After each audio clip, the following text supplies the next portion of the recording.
and ask you all to hit that like button to complete today's like aim of 150 likes. Also consider subscribing with the notification bell on so you get notified as soon as a new video drops on the channel.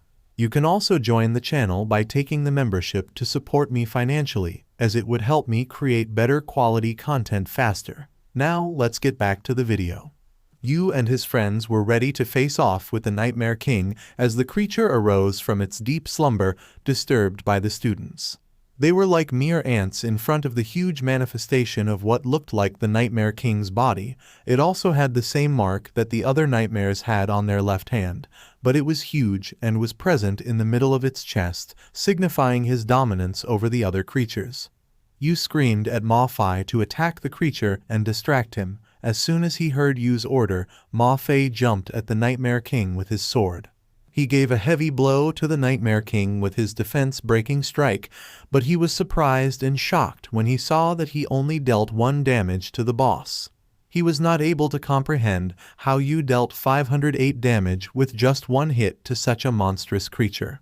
But he was the class monitor and was a stubborn individual at that. He decided that as long as he was doing damage, he will not stop and tickle the Nightmare King to death.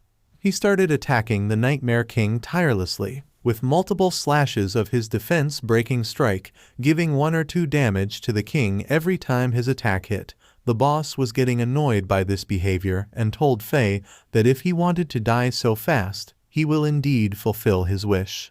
Hearing this, the class monitor held his ground proudly and held his sword tightly. He also taunted the boss, telling him that Fei has already got a 3-foot sword and has accomplished many amazing feats, so he was not afraid of dying by a huge monster. As the Nightmare King started his attack on the class monitor, he screamed at Yang and Zuo, signaling them to do their thing. Both of them used their attacks, Sand Binding and Shield of Light, protecting the class monitor and binding the hand of the Nightmare King in between its attack. But the girl's shield was immediately destroyed and the Sand Binding was undone.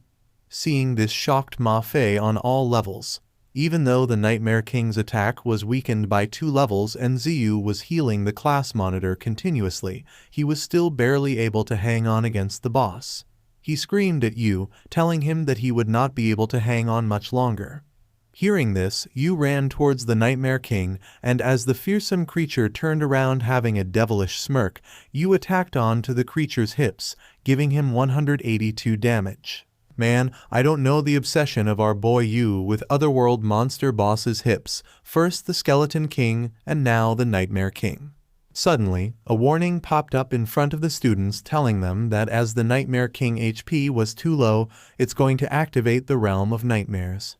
The name of the attack filled Yu with great fear and unease. The Nightmare King started screaming in a deafening tone and black malice started coming out of the creature, spreading in the surroundings like wildfire. The Nightmare King was even doing an area of effect damage while using its spell. Yu's friends were not able to do anything about the damage they were receiving. Yu understood that he cannot give the Nightmare King another chance to use that attack because he was sure that the other people turned into villagers because of getting hit with the same attack by the boss. Yu screamed at the Nightmare King while it was laughing horrifyingly with a killing intent that he must stop that spell he was using. Yu slammed his staff onto the Nightmare King's hips again, giving him 182 damage. The Nightmare King only had 128 points of HP left, and Yu knew that he can kill the boss in just 1 more hit. With his overpowered strength, he jumped into the air with the staff in his hand, ready to give a final blow to the huge Nightmare King. Zuo and Ziyu warned him mid-air that they have got no mana to protect Yu right now. But Yu told them that there was no need for them to worry because he is going to finish the fight in this strike. He dropped down onto the Nightmare King's body, with his staff slamming the creature's head and hips, again giving him 128 damage and finishing him off. A notification popped up congratulating Yu for killing the Nightmare Village's boss for the first time. 30 free stat points were awarded to him for achieving this feat, as he had also defeated the Nightmare King with melee attacks. 10 free stat points were also rewarded along with 50 experience points.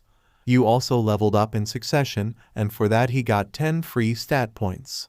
With all the notifications out of the way, we see that the Nightmare King was cracking from the inside and disappearing slowly as he was defeated. A final notification popped up telling every student that the hidden mission to kill the Nightmare King has been completed.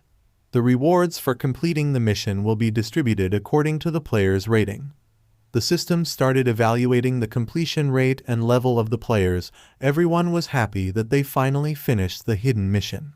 Even though, if at first, they were hesitant to do so. After the system evaluation was completed, Ziyu received a D rank and was awarded with the Spring Breeze and Willow talent. Zuo received a C rank and also got awarded with the Spring Breeze and Willow talent. Yang also received a C rank and was awarded with Ground Explosion Magic. Ma Fei received a C rank too, and was awarded with a talent named Separating the World with One Strike Attack. Only our boy Yu received an A rank and received 50 experience along with a B-ranked skill book of Withering Magic. As the Nightmare King was defeated, a portal was again formed in front of Yu, just as it did at a time he defeated the Skeleton King. Yu threatened the deceased Nightmare King in his mind, telling him to better drop some good stuff for him, but as he put his hand into the portal, he took out a golden sword, gleaming with yellow light. It was called the Dragon Piercing Sword, and it was a B-rank equipment. It increased the attack of the player by 100 points and ignored 30% of opponent's armor. It also increased sword damage by 20% and did not have any cooldown, but it had a huge restriction that only fighter class can use the equipment when they were above level 11. Yu was annoyed, thinking that, why would the Nightmare King drop a B-ranked sword? But on the other hand, the mouth of the class monitor started watering as he saw the golden sword glittering in the hands of his rival Yu. Seeing this behavior, Yu threw the sword towards Ma Fei, as he was the only fighter among their group who used a sword. Even the class monitor was not able to understand this weird gesture of his opponent. He couldn't believe that Yu was giving him a B-ranked sword so easily. He knew that no matter how much the players were ready to spend, it was not easy to buy the so expensive B-ranked equipment. If Ma Fei ever sold the sword Yu gave him, he would be able to get a house in the capital easily. Yu was getting annoyed and told the class monitor that he did not care what he did with the sword Yu gave him. He was angry at the portal, inspecting it carefully because the Nightmare King only dropped one piece of equipment, and even that was useless for Yu. In the end, he was defeated and decided that he will just look at his stat page to know how much he improved after the fight. Upon inspecting his stats, he found out that his strength has increased by a huge amount, but having 70 HP was still troubling him greatly. He knew that as soon as he even got touched with an attack of a high-level monster, he would be as good as dead, but the passive restrictions of the Miracle of Might was not allowing him to spend his attribute points on stats other than strength. Yu understood that he just had to think of ways to keep himself alive as he can't do anything else. As the mission was finally completed, the system told them that they will immediately be transported back to the real world. As the scene shifts, Yu, along with his friends, got teleported back to the campus of the academy. A surge of joy was seen at each and every student who was saved by Yu and his friends. They were so happy that Yu had finally returned to their world along with his friends. The principal came running towards him, asking him if he and the others were all right. He informed them that Yu and his friends were gone for 2 days, and the principal with the students almost lost hope that they would ever return back to their world. The principal inquired about what had happened at the Nightmare Village. As he was told that it was just a hidden mission that Yu and his friends triggered and had to complete, he was happy, because it was just as he guessed. He congratulated the students, telling all 5 of them that they were really lucky and all the top universities would be fighting over them. The other students were also happy knowing that their class managed to produce 5 geniuses in one go. They will also get to enjoy being the bona fide class of geniuses in the future. Even the class monitor was happy seeing Yu, smiling along with the principal, thinking to himself that he will make Yu regret the decision of giving him the dragon-piercing sword. He was determined that with such an overpowered piece of equipment, he will definitely surpass Yu in no time. Someone from the administration of the school came running towards the principal, shouting on the way that the people from Huaking University and Jingdu University were there, looking for the 5 of the students who just came back after completing the hidden mission of the Nightmare Village. Even the principal was shocked when he heard the news because he haven't reported the returning of his students from the mission yet. He was amused by the elite universities for having such up-to-date information, but deep inside the principal was happy that he is going to retire from his teaching career with such an happy ending. 2 strange individuals in blazers and coat came towards the principal, shaking both of his hands at the same time.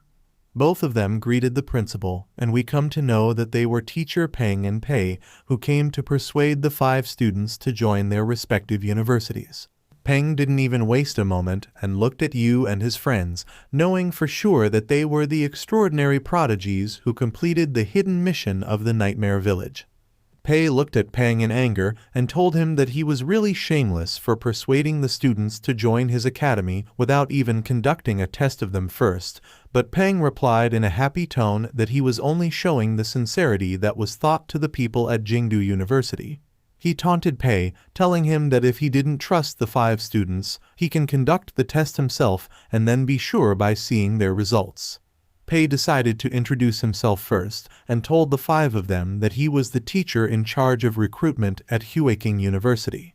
He explained to the students that the test he is going to conduct will only determine the students' role and ability to adapt to situations, and various stats of the students would be checked to see if they met the criteria to enter the university. All the 5 students were ready to give the test. But as soon as Yu heard that the instructors were going to check their abilities in their roles, he was a little worried, because he would not be able to use any of his necromancer skills, but he had to enter Jingdu University at all costs and follow the clues related to his parents to find out about the mystery of their disappearance.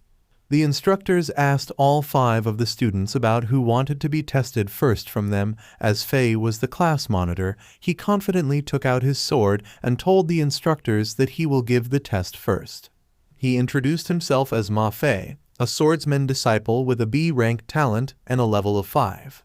Will the instructors also get whooped by the overpowered strength of our boy Yu? We will come to know about it in the next video, as this is the end of this video. I really hope that you liked today's chapter, and if you did, hit that like button to complete today's aim of 150 likes, and also consider subscribing to the channel with the notification bell on to get notified as soon as a new video drops on the channel. You can also join the channel by taking the membership to support me financially, as it would help me create better quality content faster.